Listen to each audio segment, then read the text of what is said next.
a lot of people do actually see CIMA as a means to an end, and the end goal being a CA. I don't see it like that. A designation is not a career. I am not in the business of chasing designations for the sake of chasing designations. But let's talk about salaries. Since you guys are curious about it, today's video is a reflection of my first year of CIMA Articles. Basically, I'll be giving you guys a breakdown of how this year has went. There are some of the things that I've learned, things that I will do differently, things that were the highlights of my year, and as well as the lowlights of my year. Hi guys, welcome back to my channel. If you are new here, welcome to my channel. My name is Precious Notiko. Here we talk all things academics, careers, and wellness. 6 months ago, I did a similar video where I was reflecting on the first 6 months of being a CIMA trainee, basically the 6 lessons that I've learned in my first 6 months. And I decided, you know what, let's put it all together in this annual review of my first year of articles. I asked you guys to ask me some questions that you are curious about. If you do not see your question in one of the questions I'm going to be answering today, it just means that I'm going to have a separate video where I'll be answering that question, or a Q&A video where your answers will be found or your questions will be answered. Either way. But yeah, let's get into it. The first question is from Mouthful Recipes, who asked a 2-part question. And the first part says, I believe you've done 2 rotations this year so far. What are they and what did you enjoy the most? That is correct. My first rotation was in financial control, specifically accounting control recons. This is where I basically learned how to post journals for the first time as a working accounting CIMA trainee.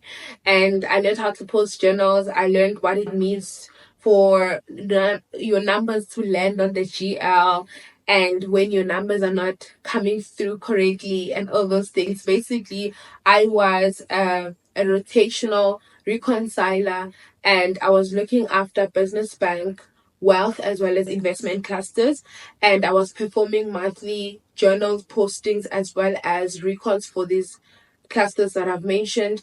And basically it was a rotation where we are checking that what business has done, or the journals that have been posted by other segments of the bank, are meeting our controls as a function. It was a process-led function, accounting control, so we are controlling the accounting and in just ensuring that everything aligns, the principles that we use in accounting are being followed, and so on. It was an amazing rotation. However, my second rotation was my favorite rotation, which is the rotation I'm still in now, commercial property finance.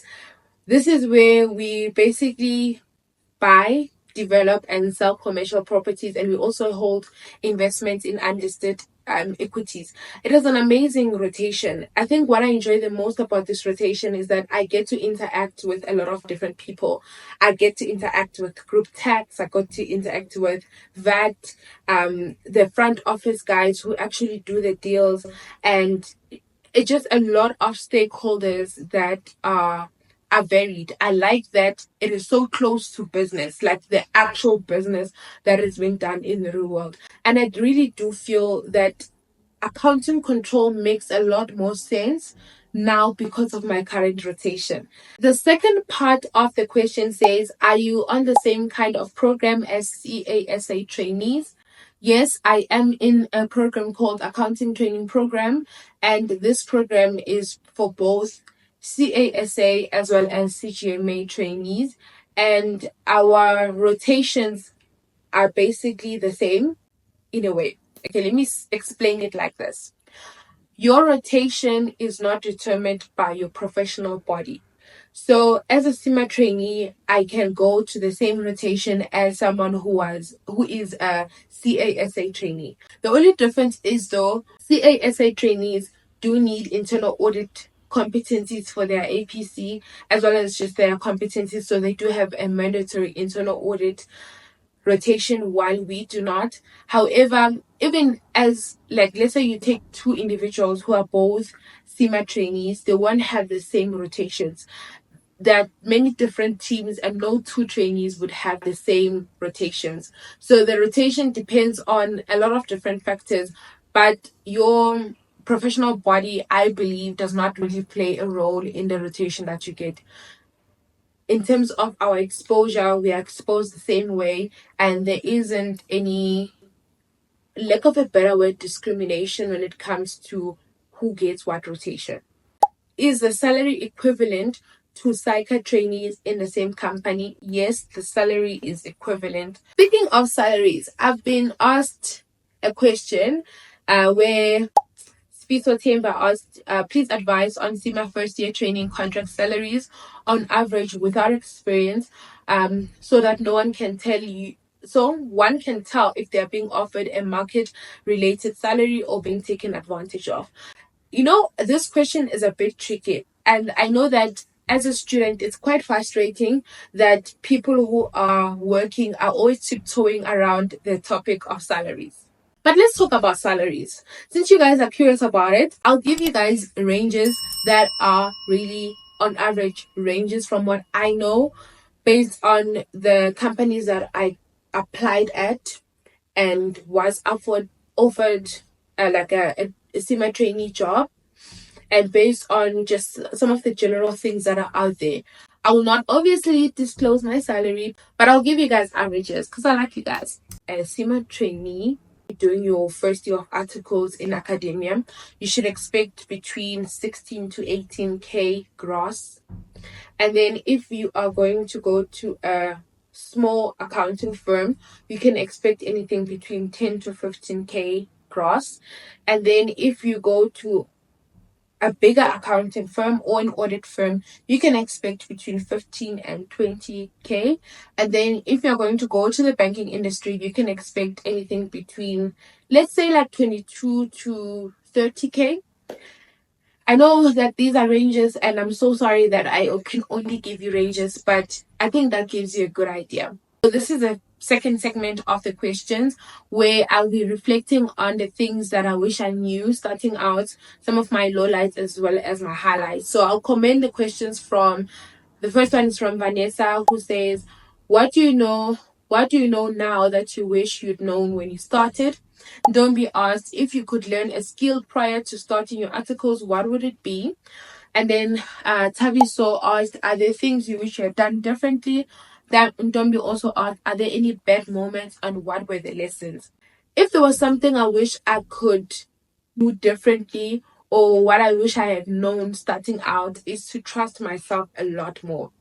I think my self-doubt has led me to self-sabotage a lot. There were times where I honestly did not believe, or really, yeah, I did not really believe that I belong here. You know, when you walk into these spaces, sometimes there are voices in your head that ask you, are you actually smart enough for this?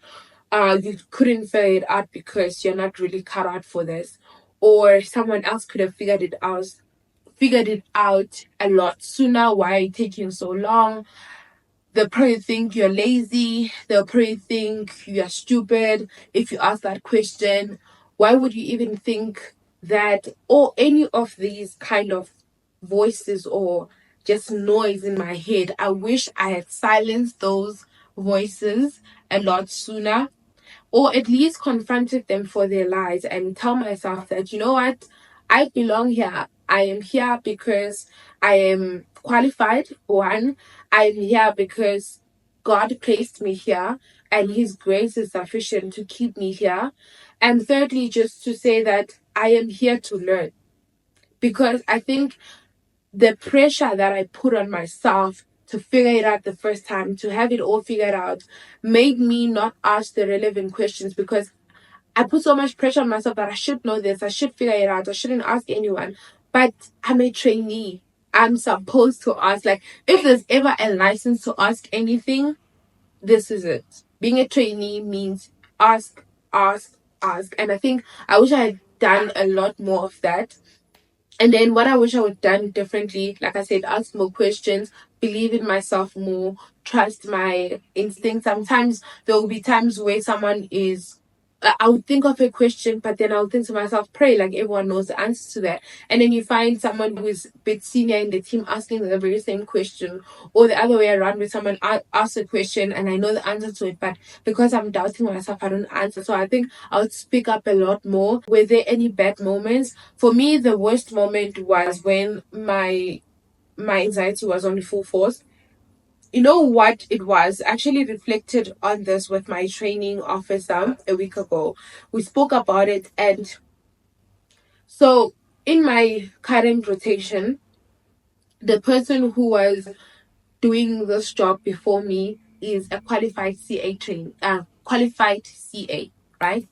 And when I joined the team, knowing that I'm filling big shoes, a qualified CA, I was excited because I said to myself, I am here as a trainee, but I'm not going to see myself as a trainee because I am filling shoes of someone who is qualified. So that means, and that for me was encouragement. That for me was motivation because I was like, I'm capable, I can do this. Going to those rooms wearing the cap of a CGMA, wearing the cap of a qualified, seasoned professional. And what started out as motivation quickly became pressure that I was putting on myself, where I would ask myself, would she be asking these questions? She probably took less time to do this task. She was probably not like this. And I was comparing myself to a qualified CA, a version of a qualified CA that I had in my head. I didn't interact with her long enough to even know if any of those things were true. Maybe she did struggle with the things that I'm struggling with, but because I was putting that much pressure on myself that I should be perfect, what was supposed to be motivation became unnecessary pressure. So I think that was the one thing that I wish I didn't do. I think if I had continued with that mindset of, yes, I'm a trainee, but I'm a trainee that is coming in, filling the shoes of a CA, it means I belong here. Fake it till you make it. I have not yet learned all the skills, but I'm in a position of a person who has learned all the skills, and I'm going to learn them. So I think I just a different mindset would have helped a lot. I one day literally asked, what was your biggest highlight in your first year as a CIMA trainee? Who I love this one. So my highlight of the year was when I met the group financial director of the company. It was a lunch with him that was organized by the program, and basically we got to learn about who he is as a person, and that inspired me. The fact that he started where I am as a trainee so many years ago, but it made me believe that it's possible. It made me want to do the things that he did, which was connecting the dots and trying to understand what I do, why I do it, and how does it affect the next person. Especially because I was in my accounting control team where it is very process led. Sometimes you only see point F to G of the chain or of the process, and you don't understand how we got here and where it's going. So connecting the dots, asking the right questions is what really I took away from that lunch. And I did that and I was so excited. I think there was just so much change. Even my manager could see that something different. There was just I did a whole 360, and for me that was the highlight of my year.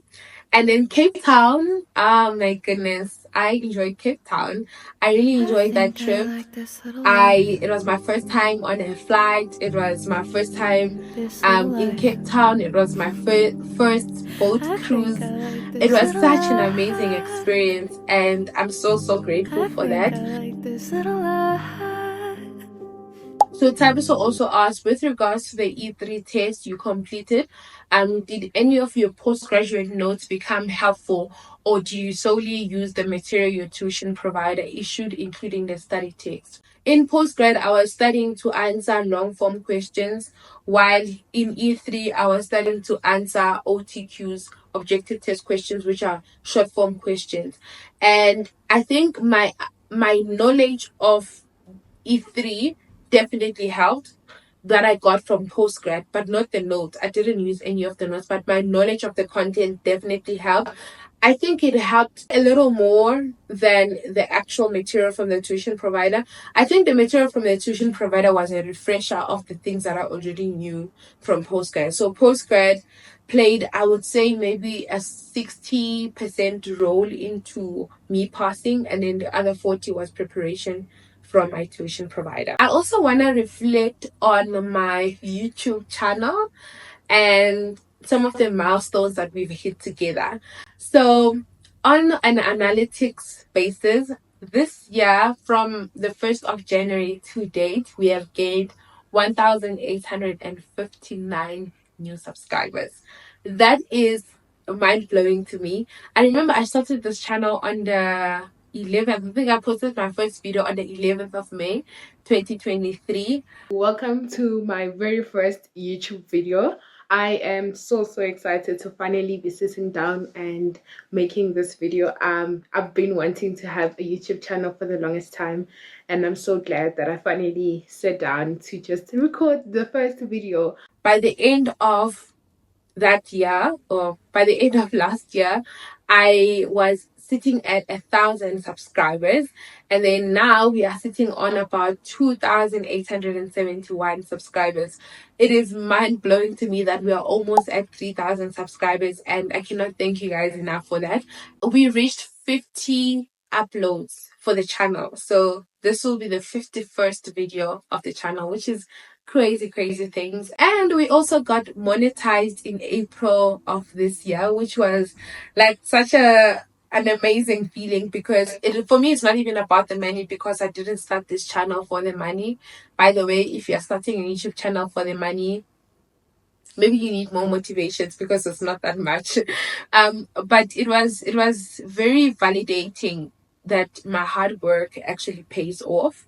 And also another milestone that we hit, we reached 100,000 views on the channel, which is amazing things. My favorite video from this year, I think I'll say, it's hard to choose because I like all my videos. Let me say my top 3 videos would be CIMA Trainee in Banking, the way I was reflecting on the lessons from this first 6 months of my CIMA training. I loved that video because it was my comeback video after being inconsistent for a while, and 2, I like that I was actually honest with myself in that video. For a moment I forgot that I was actually speaking to you guys, and it was really for me, which is what makes it authentic.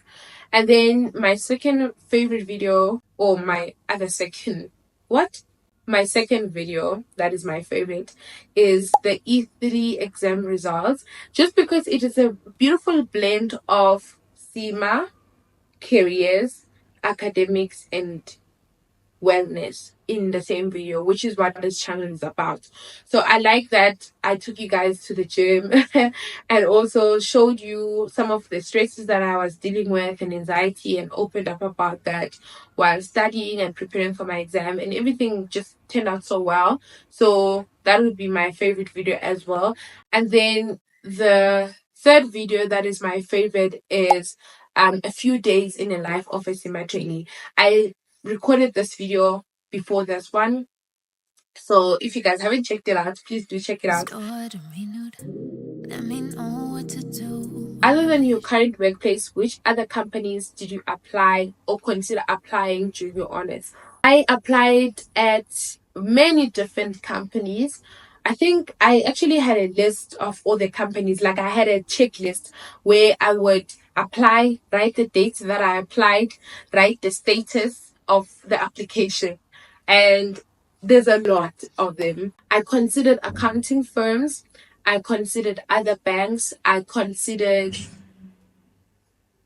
a mining company. I think I applied at a mining company. I applied at a trading and capital investment company. Guys, it's a lot. I applied to be an academic trainee. There's nothing I didn't apply for, because I was like, one thing for sure, we are going to have a job, okay? And by the grace of God, I got this one. So this last segment, I'm going to be talking about my future goals and career paths. Once you receive your CGMA designation, are you planning on doing APC exam and qualifying as a CA? through the CIMA and SACA agreement. I actually do get this question a lot when people ask me if I'm willing to transition to being a CA, and it could be because of two reasons. One is that initially, as you guys know, I started off as a CA as a aspirant. I wanted to be a CA, and I changed my route in 2021, or in 2022 actually, and now pursued the CGMA designation. So that could be the reason why I'm being asked that question. And two, it could be that a lot of people do actually see CIMA as a means to an end, and the end goal being a CA. They see being a CGMA as a connecting flight to being a CA. And to me, I don't see it like that, because for me, CGMA or any designation is not a career. A designation is not a career. It's what you make it. And I am not in the business of chasing designations for the sake of chasing designations.